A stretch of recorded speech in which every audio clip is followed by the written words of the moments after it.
I am so pleased to be joined by Heritage Foundation Senior Fellow Mike Gonzalez. Mike is the author of the brand new book, BLM, The Making of a New Marxist Revolution. Mike, the book is out today. Congratulations. Thank you, Virginia. Yes, I'm very happy. Now, you really didn't mince words with the title of this book, BLM, The Making of a New Marxist Revolution. That's pretty straightforward, but I do want to begin with defining some terms. What exactly do you mean by new Marxist revolution? Well, I mean, Marxists have tried, communists really, when we talk about Marxists, we're talking about communists, have tried to take over America for many decades, for many centuries really. They have always seen America as because America's a rich country, the world leader, at least since World War I, they want to see it as a top target. But they failed miserably. In all the years as the Soviet Union tried to infiltrate us or tried to influence Americans, they failed. This time, through Black Lives Matter, and I can get into why, Marxism, Marxist communists have come very close, the closest they've ever come to changing our way of life. And that is what is happening right now.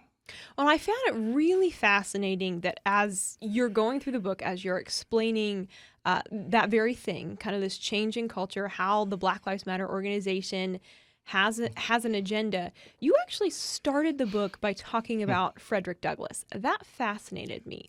Why did you feel the need to give that historical perspective and talk about a figure like Frederick Douglass before diving into this larger conversation about Black Lives Matter? Yeah, the introduction, chapter 1 starts with Frederick Douglass. The introduction obviously starts with January 6th, and I explain my understanding of January 6th. But I started the book proper on Frederick Douglass because Frederick Douglass really is the best-known abolitionist in U.S. history. He was a man of noble character. He was a man of courage. And I started, in fact, with his fight with the master, a sadistic master to whom he had been loaned, and how he said he became a man by beating this man who owned him on loan. I start with him because throughout his life, he really, first of all, he was anti-socialist. I describe in the book a meeting at which he spoke, and there was a socialist, and socialists, one of the quirky, weird, odd things about communists and socialists. By the way, Marx and Engels never established a difference between socialism and communism. They used the terms interchangeably. Okay. The socialist speaking with Frederick Douglass really was not putting an emphasis on the abolition of slavery. He was putting an emphasis on the abolition of wage labor. Communists believe that wage labor, in other words, what we all do, is a continuation of slavery, which is crazy just as communism is crazy. And Frederick Douglass could not stand this man, could not stand that this man was saying things. To Frederick Douglass, abolition was about one thing, was about ending slavery, ending this blight upon our country. To communists, abolition is a completely separate thing. They want to abolish the family. They want to abolish the state. They want to abolish all the institutions. And in 1848, when this meeting takes place, Frederick Douglass, he understood that what we needed to abolish was slavery. Yeah. No, that historical context, I think, is so critical for this broader conversation. I loved in the introduction, you really clearly lay out the mission for the book. You say this book exists to fill the void in public awareness. And you go on to say, if journalists will not report on the real nature of the Black Lives Matter organizations and their leaders, and if the federal government cannot gather information on First Amendment protected activities, this book will attempt to correct the record and analyze all the aspects of what transpired in 2020, as well as the historical forces that led up to those events. So what then is that real nature of the Black Lives Matter organization and their leaders? First of all, I want to make it very clear that I agree with the demand on the federal government not being able to collect information on First Amendment protected activities, obviously. I'm saddened by the fact that journalists did not vet, in fact, refused to vet, did not cover the Black Lives Matter movement. They covered for them. They de-emphasized or denied the Marxism of their founders Patrice Cullors, Alicia Garza, and Opal Tometi, and also Melina Abdul, even though they themselves are quite open about it and make videos saying, yeah, I'm a Marxist. Yeah, I've been trained as a Marxist. They say this all the time, and journalists, when they report on it, which is very, very seldom, they say, I think I quote a PolitiFact fact check, I think it was PolitiFact, in which he said, well, Marxism these days is really considering life through an economic lens. No, it isn't. No, Marxism is what it is, what it says it is. It's communism, is getting rid of the market economy, getting rid of capitalism, which Alicia Garza and Opal Tometi and Patrice Cullors say they want to do. They want to get rid of free markets. They want to get rid of our ability to own property and sell that property, or sell our labor, rather, for a wage. They don't even like our system of representative democracy. Opal Tometi has been very praiseful of the Chavismo in Venezuela. She was photographed with Nicolas Maduro. She believes in this type of direct democracy, which is not direct democracy. It's not democracy at all. It's just dictatorship of party, of one party. So this is what they want to do. They want to abolish the family. In fact, they had this on their website. The Black Lives Matter Global Network Foundation had it on their website that they wanted to really make deep changes to the family system. Until I wrote about it with my colleague Andrew Olivastro in a piece that was read by over 1 million people. And within a month, they did what all Stalinists do. They airbrushed that out of their website. All of a sudden, that was gone, except that it is in other parts of their literature. So they cannot hide this. They want to abolish the American way of life. This is what they're about. They hide themselves behind a very good slogan, Black Lives Matter. Who could be against that? If you don't think that Black Lives Matter, I don't even want to talk to you. So they hide themselves. I mean, they would be if they call themselves Red Ideas Matter, it would be much more representative of who they are. But of course, like all communists, they hide themselves behind these noble sentiments like Black Lives Matter. That's really helpful context, Mike. Well, and I know you talk about the fact that, for so long, and obviously during the Cold War, America was fighting the Soviet Union, and we were fighting communism from afar. But now what we see is that we're fighting it within our own borders. We're fighting it from within. So talk a little bit about how the organization Black Lives Matter is responsible. I mean, are they responsible? Should we blame them for kind of what we see now in this new interest that we see young people having in socialism and a new fascination with communism? Is Black Lives Matter really to blame for that?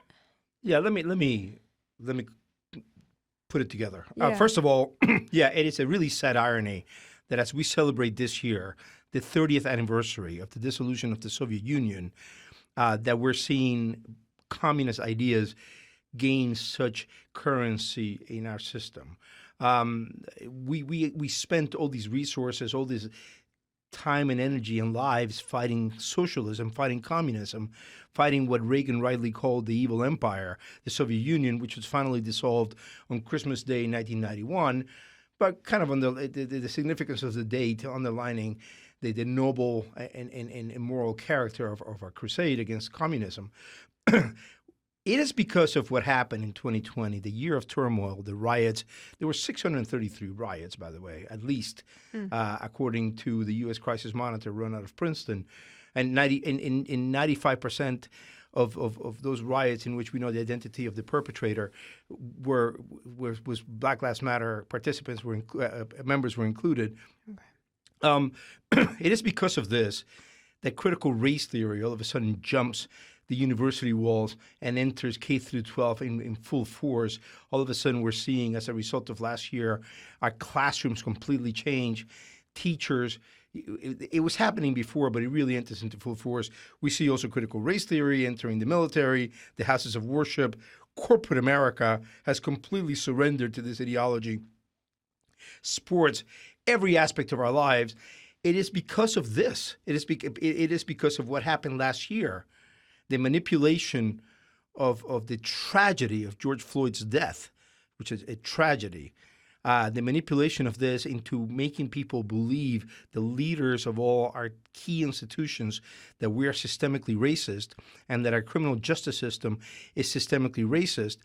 They threw in the towel and accepted all of this, and now all these things. We're telling our soldiers to read critical race theory texts, which say that the Constitution is illegitimate.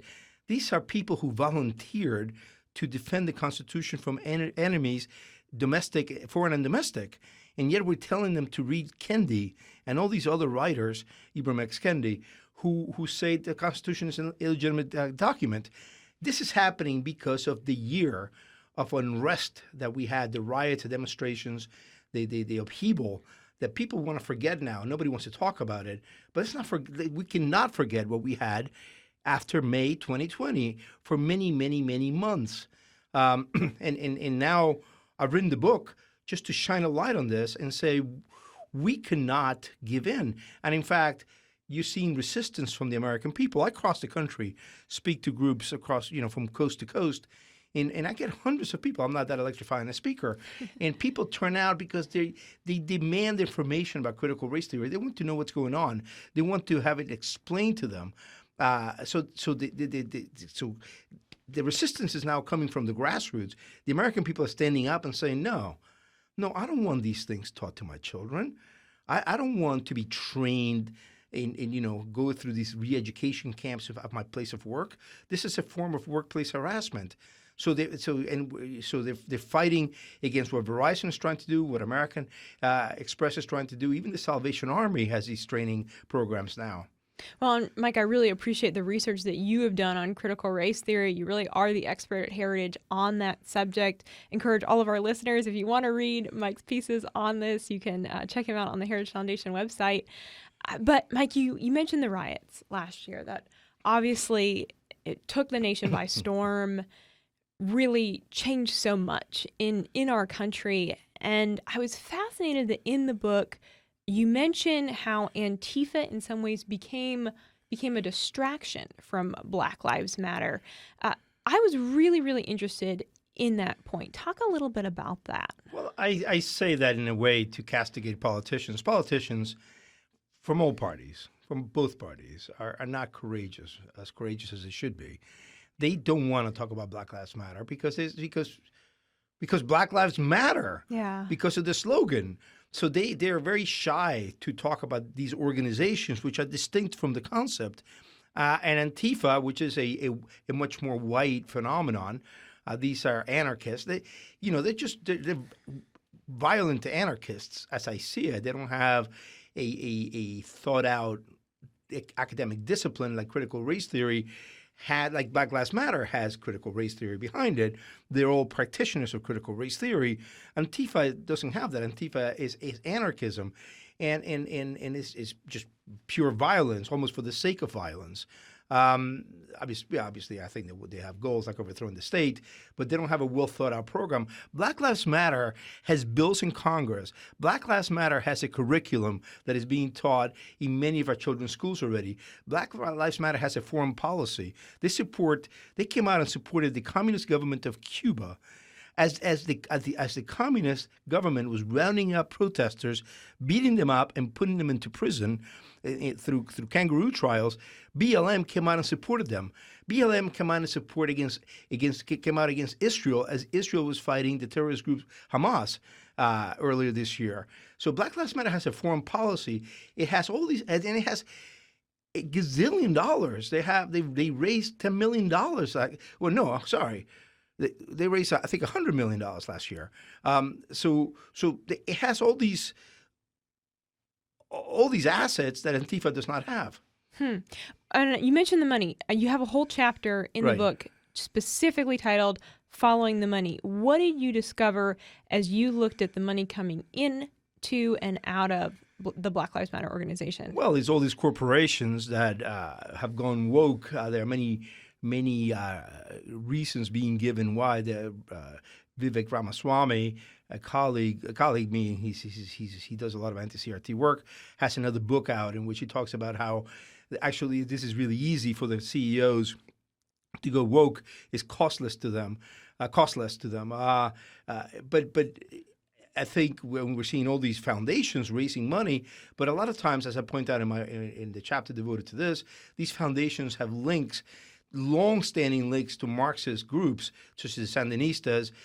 One of these groups is a pro-PRC, pro-Maoism group in San Francisco, the Chinese Progressive Association, which is the financial sponsor of two of the Black Lives Matter affiliates, and the Chinese Progressive Association of San Francisco was founded to support the People's Republic of China against, that is, mainland China, against Taiwan. It was founded in the 70s for that reason.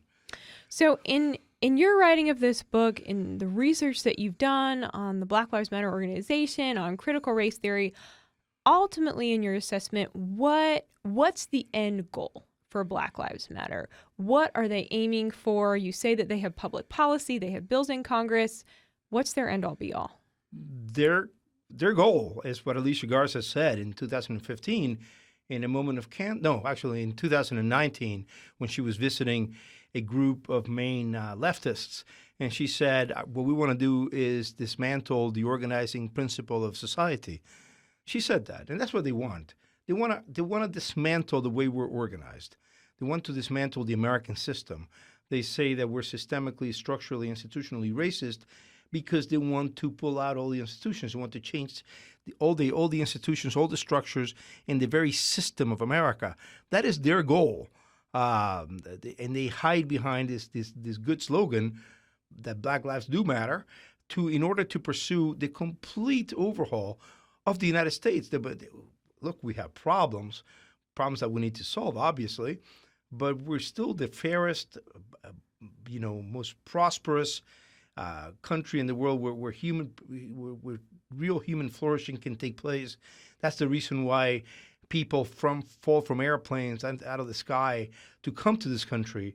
There's no line of people leaving to get out. There's a very, very long line of people coming to get in because they understand that America is the land of hope for the working man and woman of the world, of any race.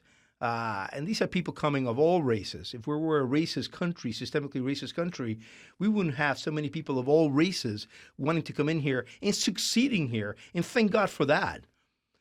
Yeah. This might be a naive question, but why? I mean, as you're saying that, as you're saying they want to, fundamentally, change America, they want to kind of unravel the traditional structure of the family, of capitalism. Why? Well, on the family itself, I mean, it was Marx and Engels who put that in the Communist Manifesto of 1848, that they wanted to abolish the family, quote unquote. Look, I don't think anyone embraces evil qua evil. I think that they do believe that this is an oppressive system, probably. They do think that the superstructure, critical race theorists, just like critical legal theorists, just like critical theorists in the 1930s and 20s, believe that the West has a superstructure that is oppressive. They admit that capitalism produces the goods, but they say that's what's bad about capitalism because it produces material well-being and it perpetuates a very oppressive system. They are crazy, and I'm not a psychologist. So, but you have to believe that Patrisse Cullors, Alicia Garza, Opal Tometi, Belina Abdul believe that we live in an oppressive society. Obviously, they haven't traveled extensively outside of the U.S. I have lived in at least 7 countries, at least a year, as a foreign correspondent. I lived in Kabul for a month. I can tell you that compared to the rest of the world, not only are we not oppressive, but we're pretty good. So where do we go from here then? And what is really your hope as readers read the book? What do you want them to take from it? I want to open people's eyes. I want to convince people who are either ambivalent about Black Lives Matter or actually believe that this is a noble endeavor and noble noble organizations. As a concept, of course, it's noble. As organizations, no, they're not. And I want to convince people of that. But I also want to stiffen up the resolve of the American people that, no, we shouldn't allow this here. The American people are exceptionally attached to liberty. We have always been. This is something that has been remarked upon by social scientists and foreign visitors for centuries. G.K. Chesterton, before him, Alexis de Tocqueville, Herbert Marcuse, who hated it. I want the people who already are suspicious of the BLM organizations I want to stiffen their spine against this and make sure that this does not take hold.